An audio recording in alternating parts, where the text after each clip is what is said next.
Welcome back, everyone, to a new story. We really hope you enjoy it. You know how they say no good deed goes unpunished?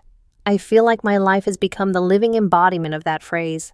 It all started with a phone call, a desperate, panicked plea from my best friend. Leo, if I had known that saying yes would unravel every thread of the simple, predictable life I'd built for myself, I would have thrown my phone into the nearest river and moved to a cabin in Montana. But I didn't know. I was just trying to be a good friend. Patrick, you have to help me. I'm going to die. Leo's voice was a high-pitched squeak of pure terror, completely at odds with his usual laid-back demeanor.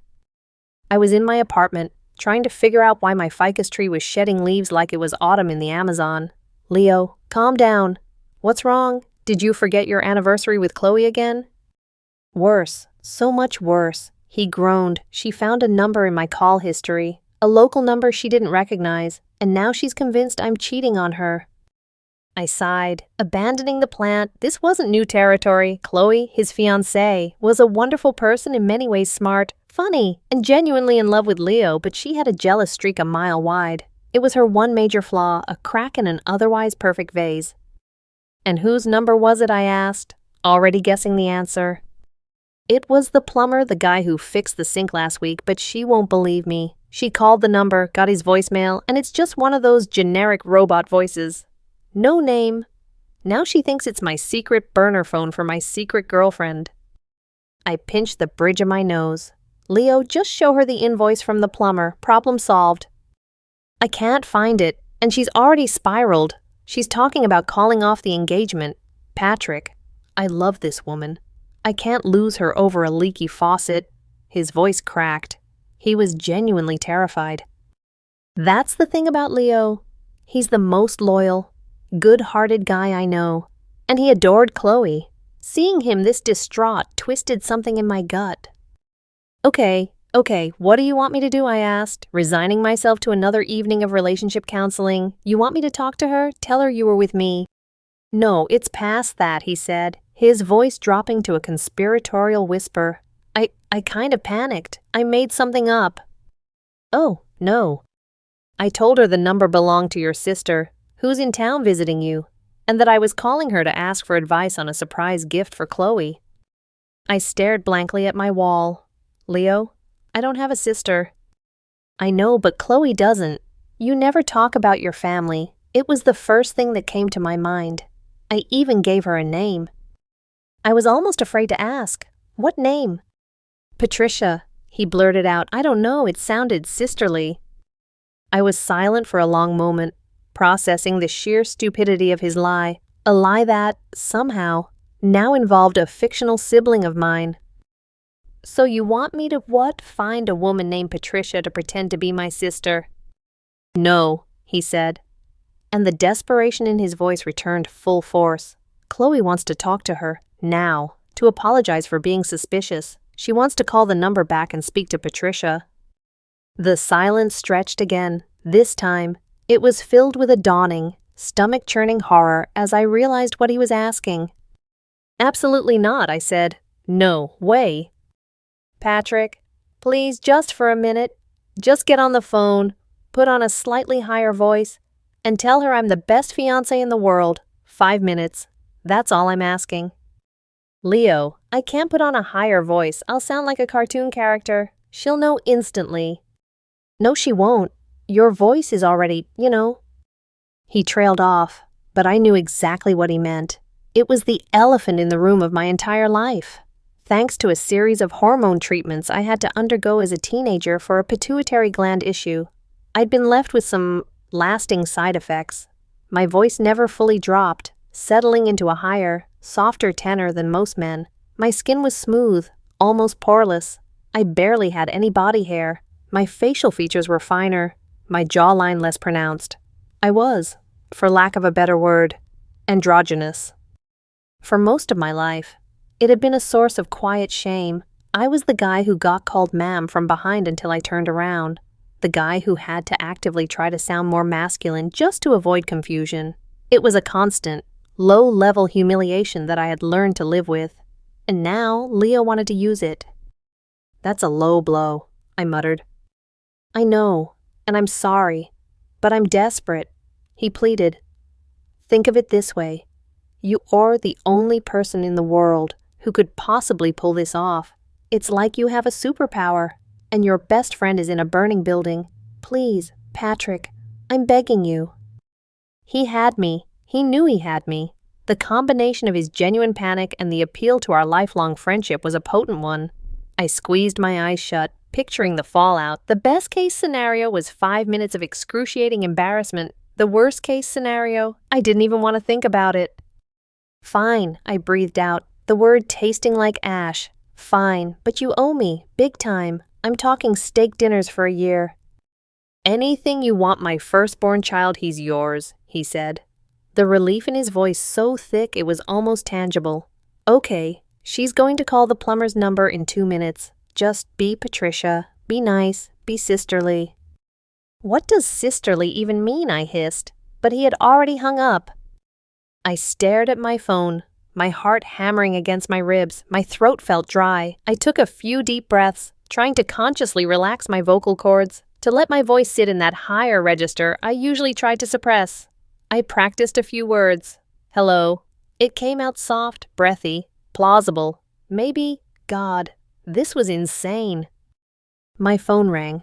The caller ID was a number I didn't recognize. Chloe. My hand trembled as I swiped to answer. I held the phone to my ear, took one last shuddering breath, and plunged into the abyss. Hello, I said, aiming for pleasant and feminine. It came out as a nervous squeak. Oh, hi, is this? Patricia Chloe's voice was hesitant, laced with guilt. I cleared my throat, trying to find a better pitch. Yes, it is. Who's this? This is Chloe, Leo's fiancée. I am so sorry to bother you. I think my number might have shown up as a missed call. I was being a little crazy, and I owe you and Leo a huge apology. The sincerity in her voice disarmed me. She sounded genuinely remorseful. It made the lie feel even worse. Oh, it's no problem at all, I said, my voice settling into a smoother, more natural-sounding rhythm. It was surprisingly easy. It was just my own voice, without the forced effort to lower it. Leo told me you might call. Don't you worry about a thing. He's just the sweetest. Isn't he, she gushed, calling you for gift ideas. I feel like such a fool for doubting him. He must be so embarrassed. He's a wonderful man, I said, the words feeling true even if the context was a complete fabrication. He loves you more than anything. Chloe, you should see the way he talks about you. We stayed on the phone for another 10 minutes. She asked me about my visit, and I spun a vague tale about coming into town for a work conference. I told her I was a graphic designer, a job I knew just enough about to sound convincing. She was warm and friendly, and as the conversation went on, my panic slowly receded, replaced by a strange, surreal calm. I wasn't Patrick, I was Patricia, and Patricia was nice. She was handling this. By the time we hung up, Chloe was practically gushing about her future sister-in-law. We absolutely have to get lunch before you leave town, she said. I'd love to meet you in person. My blood ran cold. Oh, I'd love to, but my schedule is just packed, I stammered, my heart starting to pound again. Back-to-back meetings. You know how it is. Oh, of course. Well, next time then. It was so lovely talking to you. Patricia. You too. Chloe. I hung up the phone and slid down the wall until I was sitting on the floor, my head in my hands. I had done it. I had pulled it off. Leo was safe. A minute later, my phone buzzed with a text from him. You are a lifesaver, a god, I owe you my life. Steak dinner tomorrow night, my treat. I typed back a single word, never. Then I added again. I should have known it wouldn't be that simple. With Leo and Chloe, it was never that simple. The fire had been put out, but I had a sickening feeling that I had just swapped a small brush fire for a future inferno. I had created Patricia, and now I had a horrible suspicion that I was going to have to deal with her. For about a week, it seemed like the crisis had been averted. Leo treated me to the most expensive steak dinner of my life, where he recounted Chloe's profuse apologies and renewed adoration with the relief of a man who had just stepped off a ledge. He couldn't stop thanking me. Seriously, man, you were incredible. She said Patricia was the sweetest, most charming person she'd ever spoken to, he said, beaming at me over a massive T-bone. Just don't ever ask me to do it again, I mumbled, sawing into my filet mignon. I think I aged 10 years in 10 minutes. Deal, Patricia has officially left town and returned to her fictional life, he declared, raising his beer in a toast to Patrick, the best friend and best fake sister a guy could ask for. I clinked my bottle against his, feeling the tension in my shoulders finally begin to ease. It was over, a ridiculous, one-time favor, a story we'd laugh about in a few years. That feeling of relief lasted exactly 8 days. It was a Saturday afternoon. I was at the grocery store, debating the merits of organic kale versus the regular, pesticide-ridden kind, when my phone rang. It was Leo. His voice had that same frantic edge as before. She wants to send her a thank you gift, he said, without any preamble. What who? Chloe. She wants to send Patricia a thank you gift for being so understanding. A gift basket or something. She asked for her address. I closed my eyes, leaning my forehead against the cool glass of the produce section. Leo, just tell her she's a very private person and doesn't like getting mail. I tried. I said you'd just give it to her. But Chloe is insistent. She wants it to be a surprise. She says it's the polite thing to do after their lovely chat. She's starting to get suspicious again. Patrick, she's asking why I'm being so weird about your own sister's address. The lie was a house of cards, and Chloe was blowing on it. Every time we patched one hole, another one appeared. What did you do? I asked, my voice flat. I panicked again, he wailed. I told her that Patricia is actually staying in town a little longer than expected, that her conference got extended, and that she's staying with you to save money. I pushed my cart away from the kale, all appetite gone. I walked slowly towards the deserted canned goods aisle. So let me get this straight. My fictional sister, Patricia, is now my fictional roommate.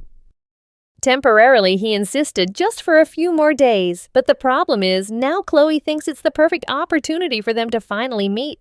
She wants to take Patricia out for that lunch she offered, to thank her in person. The floor seemed to drop out from under me. A phone call was one thing, a disembodied voice, an act of vocal mimicry. But this was a whole different level of insanity. No, I said, the word coming out sharp and final. Absolutely not, Leo. That's where I draw the line. It's impossible. You have to tell her the truth. I can't. If I tell her now that I lied, that I had my best friend pretend to be a woman on the phone, she'll never trust me again. She'll think I'm capable of anything. This is worse than her thinking I was cheating. This is a betrayal of trust. Our engagement will be over, for real this time. He was right. As crazy as the situation was, the logic was sound. The initial lie had been to cover a misunderstanding. Unraveling that lie now would reveal a level of deceit that was far more damaging.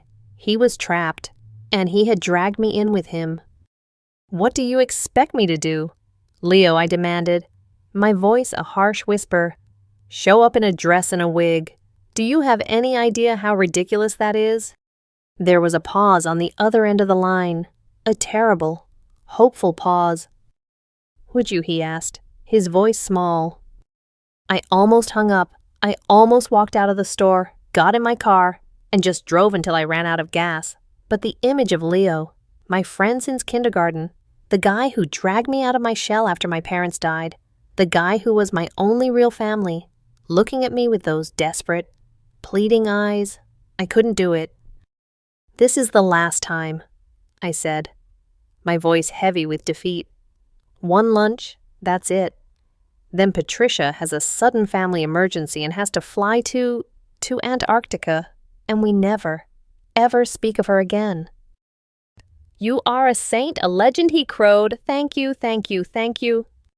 Don't thank me yet, I grumbled. We have a very big, very hairy problem. Literally, I'm a man, Leo. I can't just show up as a woman.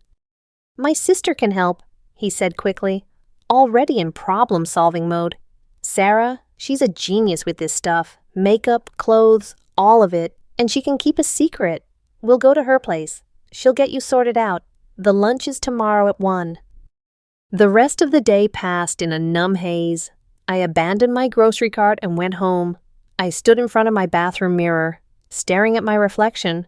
I saw what Leo saw, the soft jawline, the full lips, the wide-set eyes under brows that were naturally arched, the lack of a 5 o'clock shadow. Even at the end of the day, for the first time in my life, I wasn't looking at these features with shame, but with a kind of detached, horrified analysis. Could it work? Could I actually pass for a woman, even for an hour? In broad daylight, the thought made me feel physically ill. The next day, I drove to Sarah's apartment with a sense of impending doom. Leo was already there, pacing nervously. Sarah, Leo's older sister, was a whirlwind of calm, competent energy. She had kind eyes and a no-nonsense smile that immediately put me a little at ease. "Okay, let's see what we're working with," she said, circling me like a sculptor examining a block of marble. Leo wasn't kidding. "You've got great bone structure, and your skin is better than mine. This is surprisingly workable." I just stood there, arms stiff at my sides. As she assessed me, I felt less like a person and more like a project. "First things first," she declared, clapping her hands together. "Underpinnings, you can't build a house on a shaky foundation." She disappeared into her bedroom and returned with an armful of what looked like alien contraptions made of lace and satin. My stomach clenched. "This is not happening," I muttered. "It's happening," Sarah said cheerfully, holding up a beige bra. "You're about a 36B, I'd guess. We'll pad it a bit, and you'll need these." She handed me a pair of silky, hip-padding shorts, just to give you a bit more curve. "Go on into the bathroom, don't be shy." The next 20 minutes were the most humiliating of my life. I fumbled with the bra, the clasps feeling like some impossible puzzle. The padded shorts felt ridiculous, foreign against my skin. I felt like I was putting on a clown costume. When I emerged, feeling like a complete fool, Sarah just nodded approvingly. "Good, now for the fun part." She sat me down in front of a brightly lit vanity mirror. For the next hour, she worked on my face with an arsenal of brushes, sponges, and palettes. I watched in a state of horrified fascination as my own reflection disappeared, replaced by a stranger. Foundation smoothed over my skin, erasing any hint of stubble. A subtle contour slimmed my nose and softened my jaw further. Mascara darkened my lashes, making my eyes look bigger, more expressive. A touch of rosy blush gave my cheeks a healthy glow. "The key is not to overdo it," she explained as she worked. "We're not doing drag queen makeup. We're doing girl next door having lunch. Plausible and pretty." Then came the clothes. She'd bought a simple, navy blue A-line dress that fell to my knees.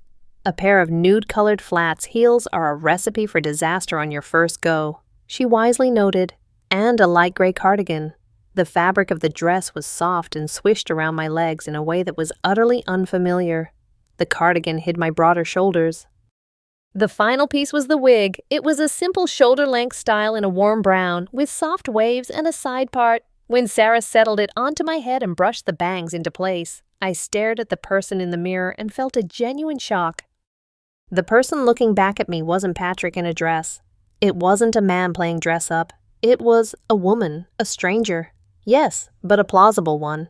She was pretty, in a quiet, unassuming way. Her eyes, my eyes, looked wide and a little scared. "Wow," Leo breathed from the doorway. "Sarah, you're a witch." "It's not magic," Sarah said, adding a final slick of pink lip gloss to the stranger's mouth. "It's just knowing how to highlight what's already there. Okay, Patricia, I think you're ready for your debut." The name sent a jolt through me. I stood up, feeling wobbly and off balance, not from shoes, but from the sheer weirdness of it all. The dress brushed against my calves. I could feel the light constriction of the bra around my chest. My face felt tight under the makeup. Every nerve ending was firing with new, alien sensations. This wasn't a phone call. This was real. I was about to walk out into the world as someone else entirely. And as Leo guided me out the door, my heart was hammering a frantic rhythm against the unfamiliar lace of the bra. I wasn't just walking to a lunch. I was walking off a cliff. Walking down the street was a masterclass in paranoia. Every person who passed us on the sidewalk felt like a judge and jury. I was convinced they could see through the disguise, that they were staring, pointing, whispering. I kept my head down, focusing on placing one foot in front of the other in the sensible but still strangely delicate flats. The city sound seemed amplified the traffic, the chatter of pedestrians, the distant wail of a siren, all of it felt like an alarm bell warning me of my own fraudulence. The air felt different on my skin. A light breeze caught the hem of my dress, and the sensation of it fluttering against my bare legs from the knee down was so startlingly new that I almost stumbled. I was used to the solid confinement of jeans, the predictable feel of denim. This was floaty, exposed.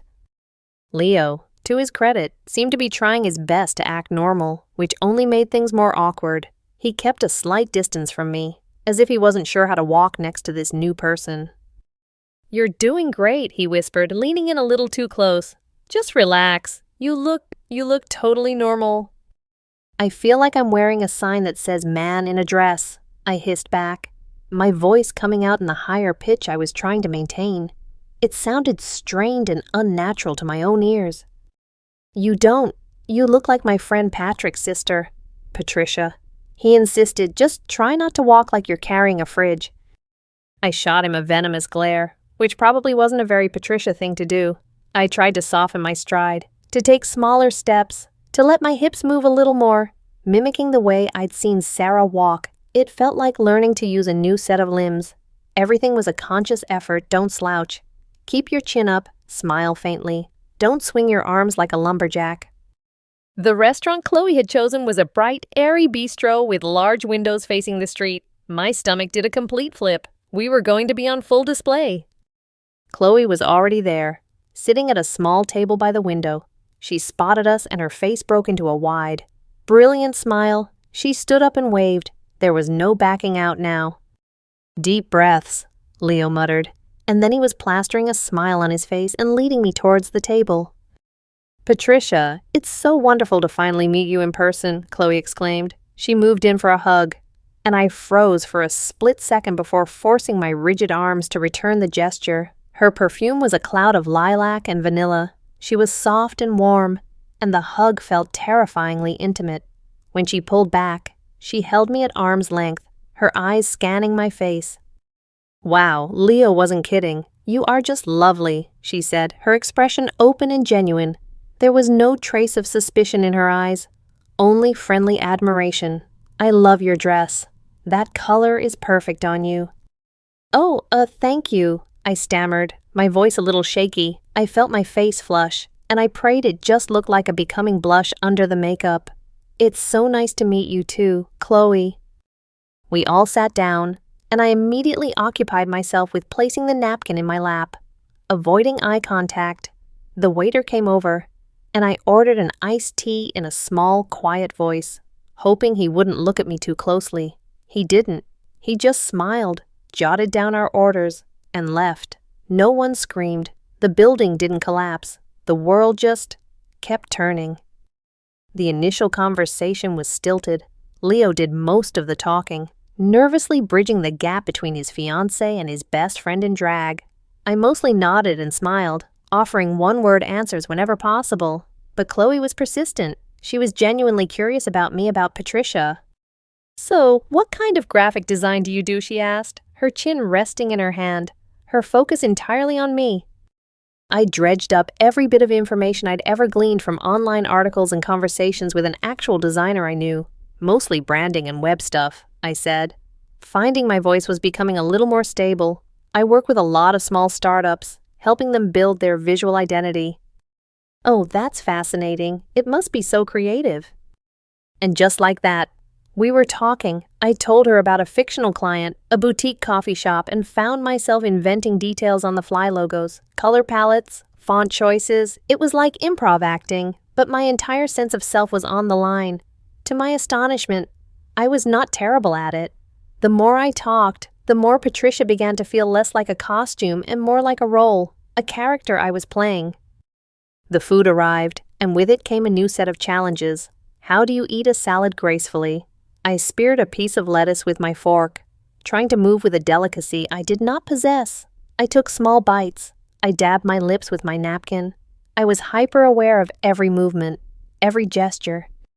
"So, Patrick never mentioned he had a sister," Chloe said, changing the subject. "He's so quiet about his family." "We're not super close. Geographically," I said. Improvising. It felt like a safe. Sad truth. He's here. I'm on the West Coast. We don't get to see each other as much as we'd like. Well, you have to tell me all the embarrassing childhood stories, she said with a laugh. I need ammunition for when he gets on my nerves. I felt a genuine, unforced smile spread across my lips.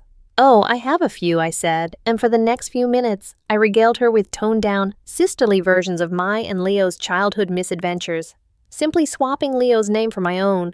It was bizarrely easy. I was talking about my own life, but from a different perspective, from Patricia's perspective. By the time we were finishing our meal, something strange had happened. I had stopped feeling like an imposter on the verge of being discovered. The constant, thrumming anxiety in my chest had subsided to a low hum. I was participating in the conversation, laughing at Chloe's jokes, and even offering opinions. Chloe was easy to talk to. She was funny and engaging and, away from her jealous streak, incredibly charming. I could see why Leo loved her so much. And she seemed to genuinely like Patricia. As we were getting ready to leave, she reached across the table and put her hand on my arm. I'm so glad we did this, she said, her eyes sincere. I feel like I've made a new friend. We have to do it again before you leave. My heart did a little lurch. I'd love that, I heard Patricia say, even as my own brain was screaming. No, no, no, this was a one-time thing. We said our goodbyes on the sidewalk outside. Chloe gave me another hug, this one less awkward than the first. You take care, Patricia, and tell your brother to call his sister more often. She gave Leo a kiss and walked away, a happy little bounce in her step. Leo and I stood there in silence for a long moment after she was gone. I just stared at the spot where she disappeared around the corner. Well, Leo said finally, letting out a breath he seemed to have been holding for the entire hour. That could not have gone better. I didn't answer. I was processing the whirlwind of emotions, the terror, the awkwardness, the strange comfort, the surprising success. I had walked into that restaurant as a man terrified of being exposed. I had walked out as, well, I wasn't sure what I was. You were amazing, Leo continued, his voice full of awe. You were Patricia. I looked down at myself, at the navy dress, the delicate flats, the smooth hands with nails that Sarah had insisted on filing and buffing. I touched my face, feeling the impossibly smooth texture of the foundation. I wasn't Patrick, but I wasn't really Patricia either. I was a strange hybrid floating in the space between. Let's just get out of here, I said, my voice barely a whisper. I need to take this face off. But as we walked back to Sarah's apartment to deconstruct the woman we had built, a tiny, unnerving thought lodged itself in my brain. For 1 hour, in that sunny bistro, I hadn't been an anxious, awkward guy hiding behind a disguise. I had been a confident, charming woman having lunch with a friend, and a part of me, a part I wasn't ready to examine, hadn't hated it at all. My plan to have Patricia make a swift exit to Antarctica was foiled before it could even get off the ground. The success of the lunch had an unintended side effect. It didn't just placate Chloe. It made her enthusiastic. She was no longer a threat to be managed. She had become an active and very friendly problem. She started texting Leo about me. When is Patricia free again? There's this amazing little boutique I have to show her. Does Patricia like art museums? Leo would forward them to me with a string of panicked emojis. My response was always the same. Tell her I'm busy. Tell her I'm sick. Tell her I've been recalled to my home planet. But we were running out of excuses. Patricia, the busy professional, couldn't be busy forever, especially if she was supposedly staying in my apartment. The lie had taken on a life of its own, and it was demanding to be fed. The breaking point came about a week later. Chloe was planning a small get-together, a casual brunch at her and Leo's apartment to celebrate the 4-month mark until their wedding. It was just going to be them, her maid of honor, and the best man. That was me. It's the perfect opportunity for my best girl to meet my best guy, she had apparently told Leo. And Patricia has to come too. It'll be a little wedding party pre-meeting. Leo delivered the news to me with the grim solemnity of a doctor diagnosing a terminal illness. There's no way out of this one. Man, if your sister who is staying in your apartment doesn't come to a party at your place that you are also attending, it's over. The whole thing collapses. What are you suggesting? I asked. a cold dread seeping into my bones, that I show up as both Patrick and Patricia, do a quick change in the bathroom every 15 minutes. No, he said, looking miserable. You have to be Patricia, and I'll have to tell Chloe that Patrick got called away on a last-minute work emergency, a really, really important one, out of state. So that was the plan. I would be erasing myself from my own life to make room for my fictional sister. The irony was so thick I could choke on it. The day of the brunch arrived, gray and drizzling, mirroring my mood perfectly. I was back at Sarah's, going through the now familiar ritual of transformation, this time. It felt different. The first time had been pure, panicked novelty. This time, there was a grim sense of resignation. "We need a different look," Sarah announced, holding up a finger. "You can't be a one-outfit wonder. That's suspicious." She had gone shopping. This time, she pulled out a pair of slim-fitting, dark-wash jeans, women's jeans, which I'd never imagined putting on my body. They were soft, with a bit of stretch. Pulling them on was a strange sensation. They hugged my hips and thighs in a way men's jeans never did. With them, she paired a simple, cream-colored silk blouse that felt impossibly soft against my skin, and a pair of stylish-looking ankle boots with a low, chunky heel. "Just an inch," she said, seeing my look of terror. "It'll help with your posture. Just think heel-toe, not toe-heel. You'll be fine." The makeup was a little more defined this time. A soft, smoky brown eyeshadow made my eyes stand out, and she chose a slightly bolder, berry-colored lipstick when she finished with the wig. I looked in the mirror and saw a woman who looked chic, put together. The jeans and blouse felt more casual, more real than the dress had.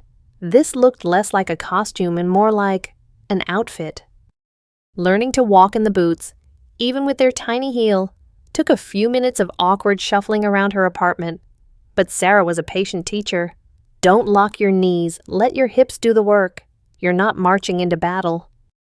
When I finally arrived at Leo and Chloe's apartment after Leo had already made my excuses as Patrick, I felt a fresh wave of nausea. This wasn't a neutral restaurant. This was their home, a place I'd been to 100 times as myself.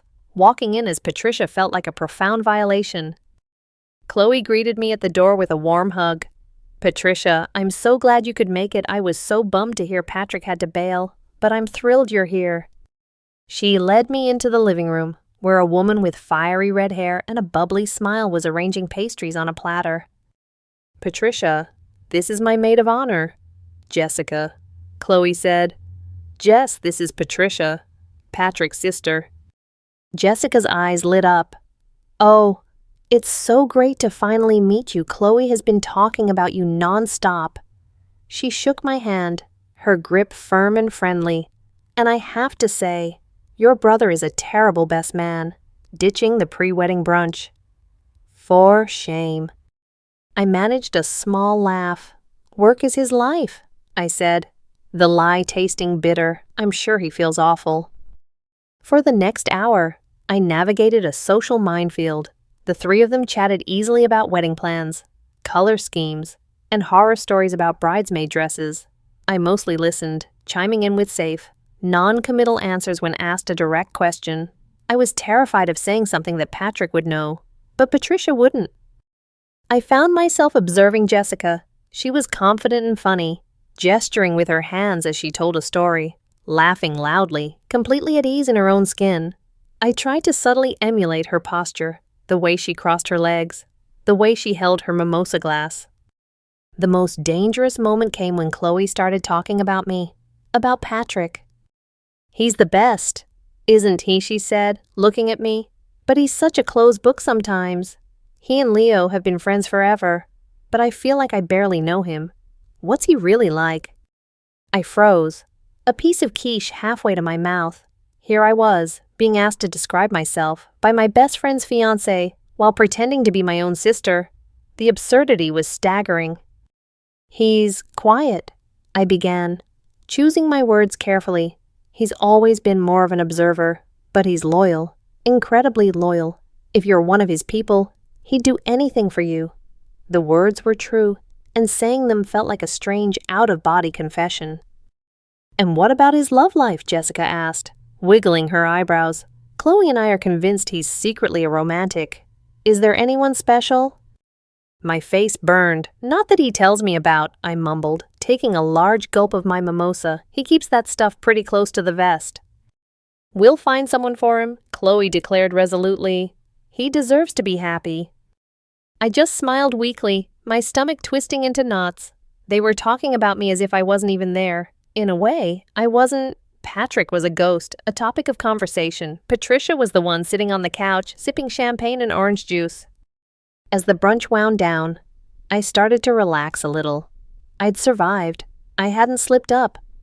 Jessica seemed to be warming up to me, asking me more about my design work, and we actually had a pleasant conversation about art and color theory. Just as I was starting to think I was in the clear, Chloe announced, "Okay, present time." She disappeared and came back with a beautifully wrapped box, which she handed to me. "This is just a little something to say thank you for being so sweet about my crazy, jealous moment a few weeks ago, and for being such a good sport about all this wedding talk." I was speechless. I took the box, my hands trembling slightly. "Chloe, you really didn't have to." "Nonsense. Open it." I carefully undid the ribbon and lifted the lid. Inside, nestled in tissue paper, was a beautiful silk scarf. It was a swirl of blues and grays, elegant and understated. "I saw it the other day and it just screamed Patricia to me," Chloe said, beaming. I lifted the scarf out of the box. The silk was cool and impossibly smooth against my fingertips. It was a genuinely thoughtful, beautiful gift. A gift for a woman who didn't exist. And it was given to me by a woman I was actively deceiving. A wave of guilt, so powerful it almost made me dizzy, washed over me. "It's beautiful," I said, my voice thick with an emotion I couldn't name. "Thank you, Chloe. It's really beautiful."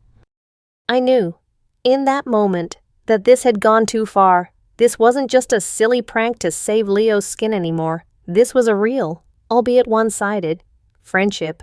Chloe liked Patricia. She was investing time and emotion and money into a person who was nothing more than a fiction made of makeup, a wig and a whole lot of lies, and that felt fundamentally, heartbreakingly wrong.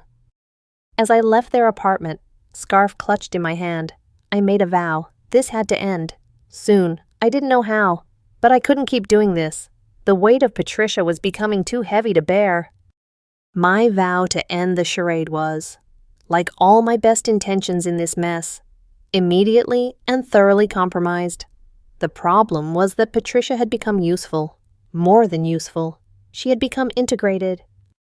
Chloe, now fully convinced she had a new best friend, started including Patricia in everything. And because Patricia was supposedly staying with me, and I, as Patrick, was always conveniently busy or out of town, it became easier to just show up as her than to keep inventing excuses for two different people. My life split into two distinct, parallel tracks. There was Patrick's life, which was shrinking by the day. It consisted of going to my quiet data analysis job, coming home, eating alone, and fielding texts from Leo about the next required appearance for Patricia. Then there was Patricia's life, which was vibrant and social and utterly exhausting. Patricia went shopping with Chloe and Jessica. This was perhaps the most surreal experience of all. I found myself in the women's section of department stores, not as a nervous man cutting through to get to the escalators, but as a participant. "Oh, Trish, you have to try this on," Chloe would say, holding up a dress or a blouse. She had started calling me Trish, a nickname that made my skin crawl and my heart ache in equal measure. The first time it happened, I flatly refused. "Oh no, it's not really my style." But Chloe was persistent. Before I knew it, I was being herded into a dressing room with an armful of clothes, standing there, in the small curtained-off space. I felt a familiar panic, but there was no way out. I took a deep breath and started changing. I slipped on a soft, cashmere sweater in a lovely shade of teal. It was cozy and fit perfectly. I looked at myself in the three-way mirror. The woman looking back seemed to know what she was doing. She looked comfortable, natural. I stepped out to show Chloe and Jessica. "Oh, I love that on you," Jessica said. "The color brings out your eyes," Chloe added. "You have to get it." "I don't know," I started to say, thinking about the logistics. Where would I even keep it? What would I do with it? Don't be silly. It's perfect, Chloe insisted. My treat, a late birthday present. She didn't know when Patricia's birthday was. Of course, because Patricia didn't have one. But I couldn't argue. I ended up leaving the store with a new sweater, purchased for a fictional woman, as a gift from a friend I was lying to. The guilt was a constant companion, a bitter taste in the back of my throat. To manage this burgeoning second life, I had to get organized. Sarah had given me the basics, but I couldn't rely on her for every outing. On her advice, I bought a large duffel bag, Patricia's overnight bag. It became my transformation kit. Inside, I kept the wig on a styrofoam head, a carefully curated makeup bag, and a small but growing collection of clothes. A few blouses, the jeans, the navy dress, the new sweater. I also had to buy shoes, the flats, the ankle boots, and, after one disastrous attempt to navigate a cobbled street, a pair of stylish sneakers. My evenings as Patrick were now often spent practicing. I'd lock my apartment door, draw the blinds, and transform. I watched online tutorials, learning how to apply eyeliner in a straight line, how to blend eyeshadow, how to use concealer to hide the faint shadow on my upper lip. I practiced walking around my apartment in heels Sarah had lent me, wobbling at first, then slowly finding my balance. It was methodical, almost scientific. I was an actor preparing for a role.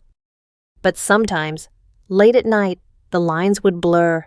I'd be standing in front of my mirror, fully transformed, the lighting soft, and I wouldn't see a man in a costume. I would see her, Patricia. She looked back at me with my eyes, but her expression was different, softer, more open. Patrick was all sharp angles and nervous energy. Patricia was composed, she was graceful. And in those quiet moments, a strange thought would surface. I liked her more than I liked myself. The physical sensations became less alien, more familiar.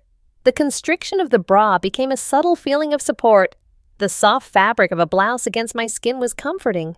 I started to understand why women chose these clothes. There was a variety, a texture, a freedom of expression that my wardrobe of identical gray t-shirts and khaki pants simply didn't offer. I found myself lingering on shopping websites, not for me, but for her, admiring a particular cut of a dress or the color of a handbag. One afternoon, Chloe dragged me to a yoga class. It was a nightmare scenario. I couldn't wear my usual padding. I had to rely on a pair of yoga pants and a loose-fitting top to hide my shape. I spent the entire hour in the back of the class, terrified of being found out, my movements stiff and awkward. But as I moved through the poses, I became aware of my body in a new way. I felt the stretch in my hamstrings, the strength in my core. I was so used to thinking of my body as a source of shame, something to be hidden. Here, it was just a body, moving, breathing. After class, as we were packing up, an older woman came up to me. "You have such a lovely, graceful practice," she said with a kind smile. "You're a natural." I just stared at her, dumbfounded. Me graceful. It was the last word I would ever use to describe myself. But she wasn't talking to Patrick. She was talking to Patricia. That was the most disorienting part of it all.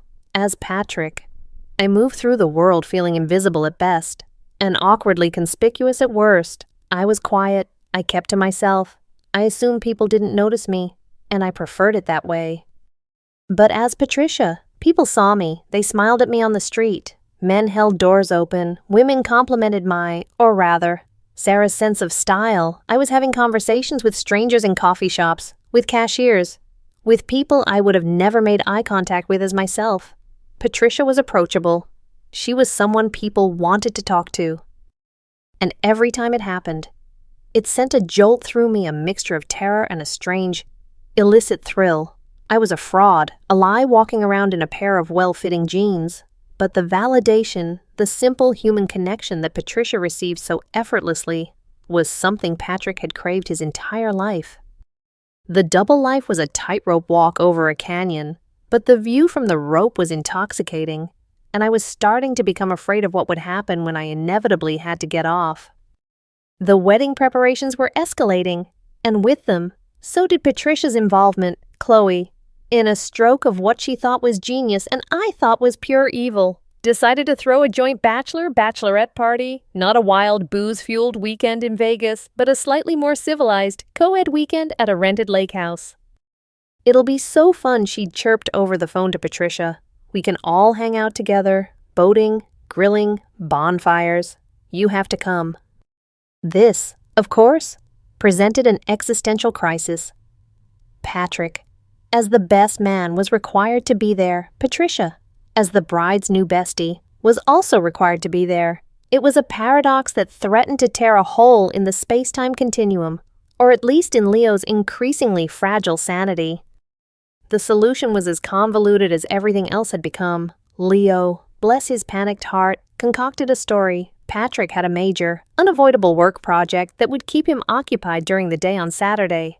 But he could drive up for the evening festivities and stay the night. Patricia, meanwhile, could ride up with Chloe and Jessica on Friday and stay the whole weekend. This meant I would have to spend Friday and Saturday as Patricia, then find a way to secretly transform into Patrick on Saturday evening. It was a logistical nightmare. The lake house was beautiful. A sprawling rustic cabin with a huge deck overlooking a placid, tree-lined lake. The weekend started calmly enough. I, as Patricia, helped Chloe and Jessica with decorations, made small talk with Chloe's other bridesmaids, and generally tried to stay out of the way. I was wearing a simple summer dress, a wide-brimmed sun hat, and sunglasses, a combination I hoped would make me both seasonally appropriate and as unnoticeable as possible. The groom's party started to arrive on Saturday afternoon. I watched from the deck as Leo's friends, guys I'd known for years, piled out of their cars. They were laughing and joking, and I felt a sharp pang of loneliness. I was supposed to be with them, one of the guys. Instead, I was hiding in plain sight, a wolf in sheik's clothing. The real trouble started with the arrival of Chloe's cousin, a guy named Mark. He was handsome in a conventional square-jawed way, with a confident smile and an easy charm. He was introduced to me as I was helping bring out a tray of drinks. "Mark, this is Patricia, Patrick's sister," Chloe said. "Patricia, this is my cousin, Mark." He took my hand, his grip warm and firm. "A pleasure to meet you, Patricia," he said, his eyes lingering on mine for a moment longer than necessary. Any sister of the elusive Patrick is a friend of mine. I gave him a tight, polite smile and quickly withdrew my hand. "Nice to meet you." Throughout the afternoon, Mark seemed to be everywhere I was. If I was by the lake, he'd wander over to comment on the view. If I was in the kitchen, he'd appear, looking for a beer and striking up a conversation. He was a classic flirt, laying it on thick, and I had absolutely no idea how to handle it. I'd never been on the receiving end of this kind of attention. He asked me about my work, my life on the West Coast, my hobbies. I gave him the same vague, practiced answers I gave everyone. But he seemed genuinely interested. He complimented my dress. He told me I had a beautiful smile. Every compliment felt like a small electric shock, a confusing mix of flattery and pure, unadulterated panic. He was flirting with a person who didn't exist. He was attracted to a costume.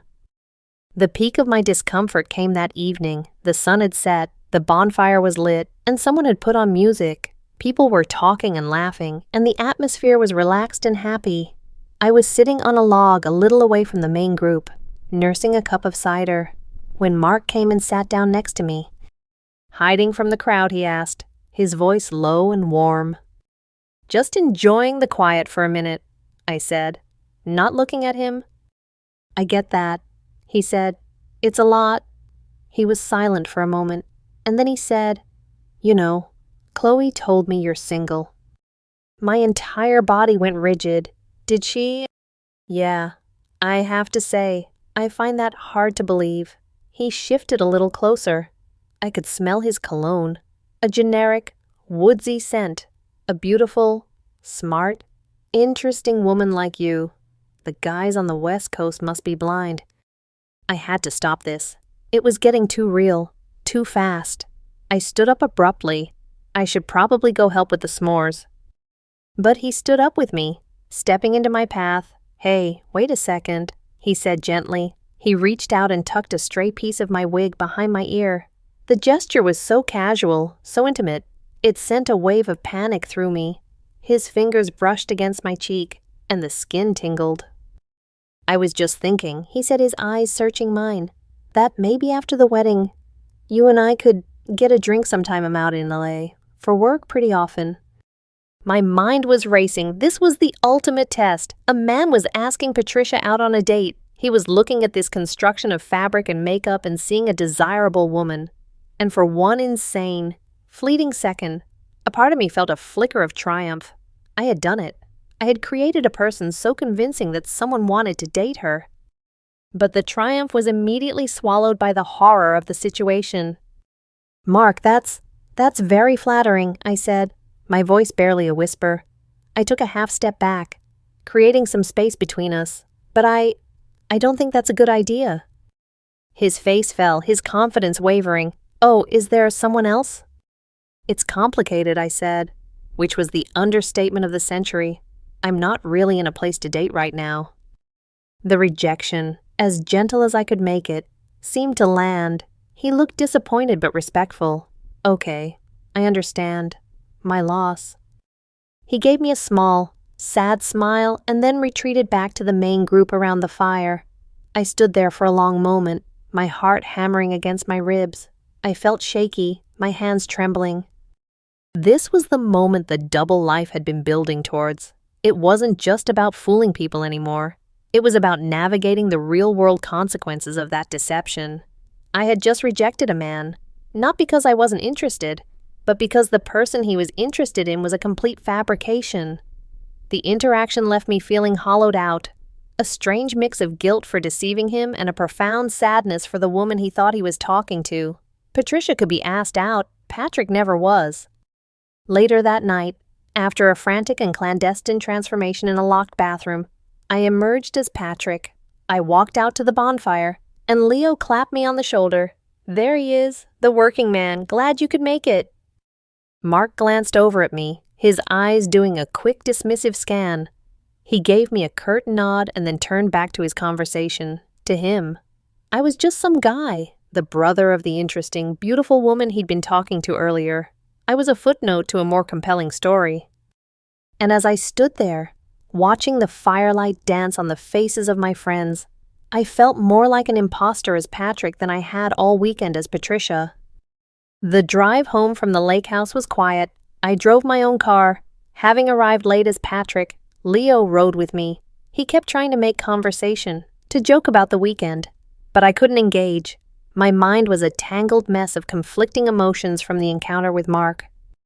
"You okay, man?" Leo finally asked, his voice laced with concern. "You've been weird ever since you showed up last night." "I'm fine," I lied. "Just tired. Long week." He didn't press, but he kept shooting me word glances.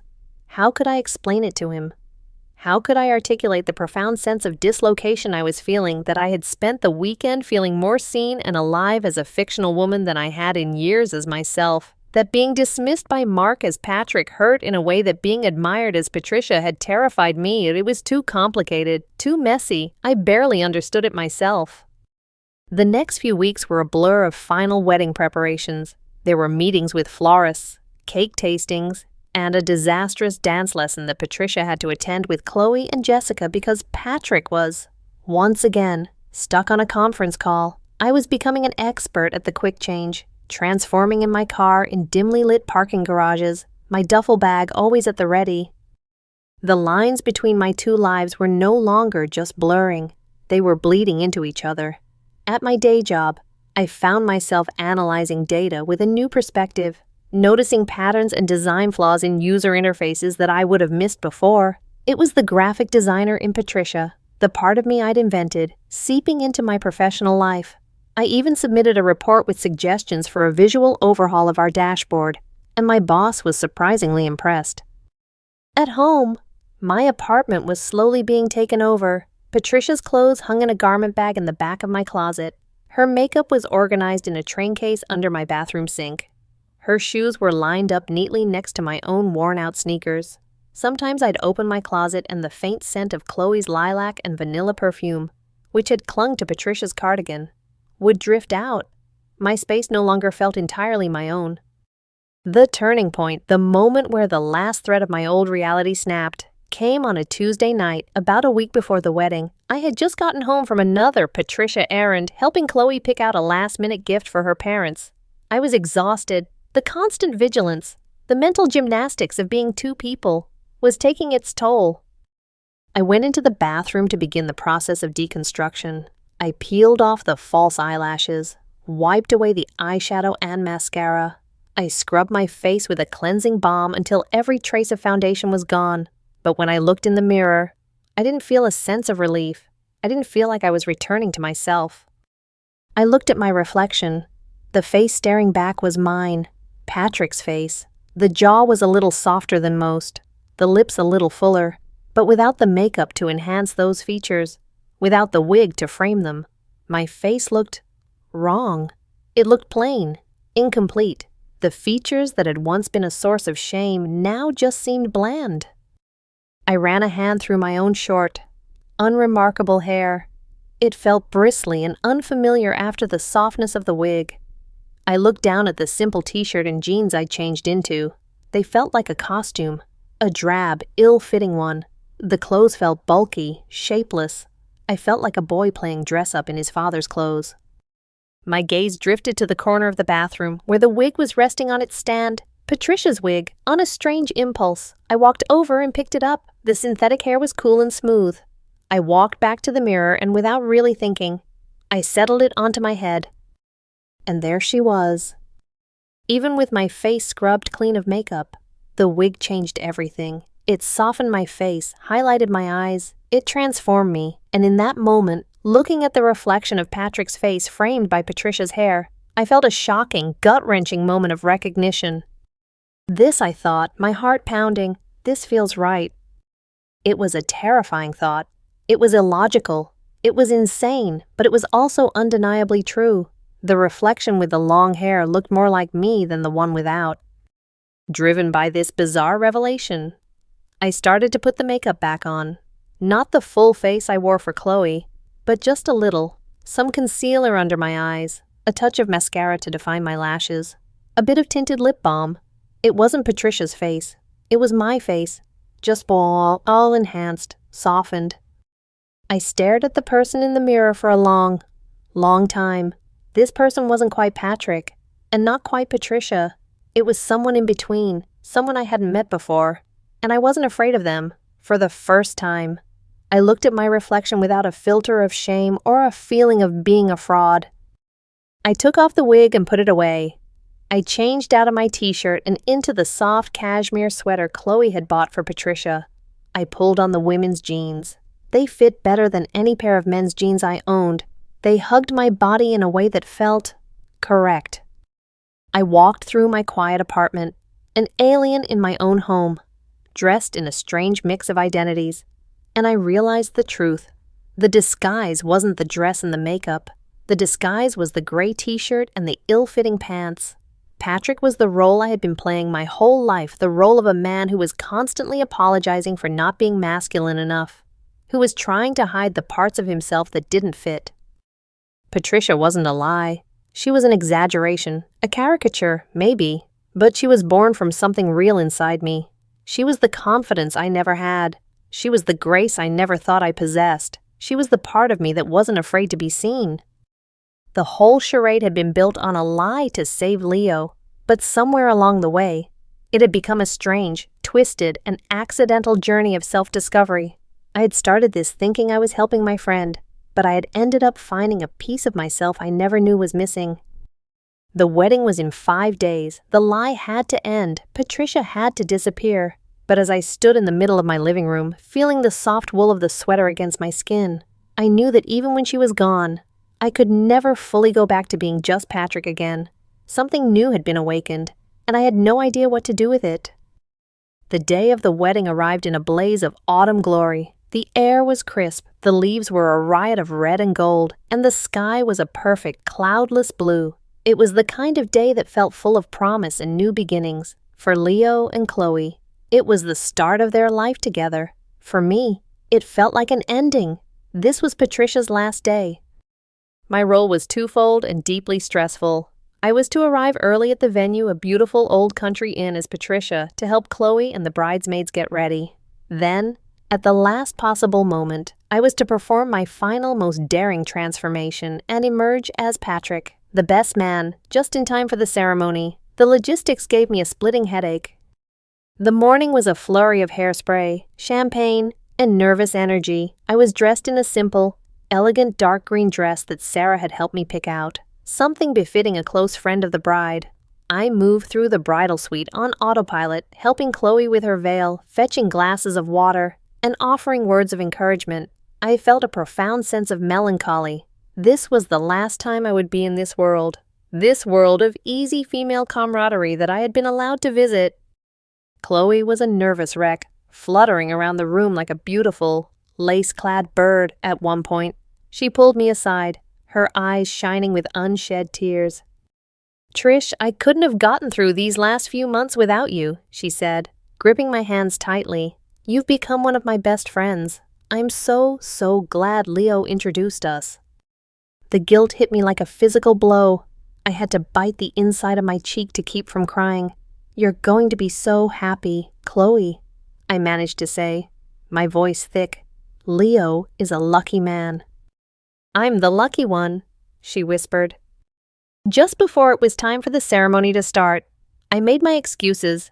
"I just need to run to my room for a minute to touch up my makeup," I said, my heart starting to pound. This was it. I slipped out of the bridal suite and hurried to the small room the inn had provided for me. My duffel bag was waiting. Inside was a black suit, a crisp white shirt, and a tie. Patrick's uniform. The transformation back was frantic and joyless. I stripped off the green dress, folding it carefully and placing it in the bag like a relic. I took off the bra, the soft padded shorts. I scrubbed my face raw with makeup wipes, watching as Patricia vanished in smudges of beige and pink. The hardest part was taking off the wig. My own short hair felt alien. My face, bare and pale in the harsh bathroom light, looked like a stranger's. I put on the suit. The stiff fabric felt restrictive, the tie like a noose around my neck. I looked in the mirror and saw Patrick. He looked tired. He looked sad. He looked like a ghost at a feast. I took a deep breath, straightened the suffocating tie, and walked out of the room, leaving the duffel bag and Patricia behind. I made it to the back of the ceremony hall just as the music was starting. Leo was there, pacing nervously. When he saw me, his face flooded with relief. "You made it," he breathed, clapping me on the shoulder. I was starting to think I'd have to go through with this alone. "Wouldn't miss it for the world," I said, my voice sounding rough and low in my own ears. The ceremony was beautiful. Chloe was radiant, and the way Leo looked at her was enough to make even the most cynical person believe in love. I stood beside him, performing my duties as best man, feeling completely disconnected from it all. I watched Chloe at the altar, laughing as Leo fumbled with the ring, and I saw not just my best friend's wife, but my friend, the friend who had bought me a scarf, who had confided in me, who had called me her bestie, and she had no idea I was standing right there. The reception was even harder. People kept coming up to me. "Patrick, good to finally see you. We missed you at the lake house. Hey, man, your sister is great. You're lucky to have her." Each comment was a small, sharp jab. I'd smile and nod, making small talk, feeling like I was floating outside my own body. During a lull, I saw Chloe talking to Jessica, a worried frown on her face. "Have you seen Trish?" I heard her ask. "She said she was just touching up her makeup, and then she disappeared. I hope she's okay." My stomach churned. Patricia couldn't just vanish. I had to give her an exit. I pulled out my phone and sent a text to Chloe. I'd gotten a cheap burner phone for Patricia early on, a necessary prop for the deception. "So sorry to have disappeared," I typed, my fingers clumsy. "Got a call from work. Emergency project. Had to rush to the airport. I'm so sorry to miss the rest of the night. You looked breathtaking. Love, Trish." A moment later, I saw Chloe read the text. Her face fell with disappointment, but she typed back a reply. My burner phone buzzed in my pocket. I knew I couldn't look at it. Not now. Later that evening, after the speeches and the first dance, I stepped outside onto a quiet terrace for some air. The cool night felt good on my hot skin. A moment later, Leo joined me. He leaned against the railing, looking out at the dark gardens. Well, we did it, he said quietly. We pulled it off. Yeah, I said we did. He was quiet for a moment. Chloe was really sad Patricia had to leave. She's really grown attached to her. I know. He turned to look at me, his expression serious. This whole thing, it got way out of hand. I'm sorry. Patrick, I never should have asked you to do any of it. It wasn't fair to you. I just shook my head, unable to speak. But, he continued, his voice softer, I've also never seen you like that when you were her at the lake house. I saw you talking to Mark. You were smiling, laughing. You looked happy. He paused.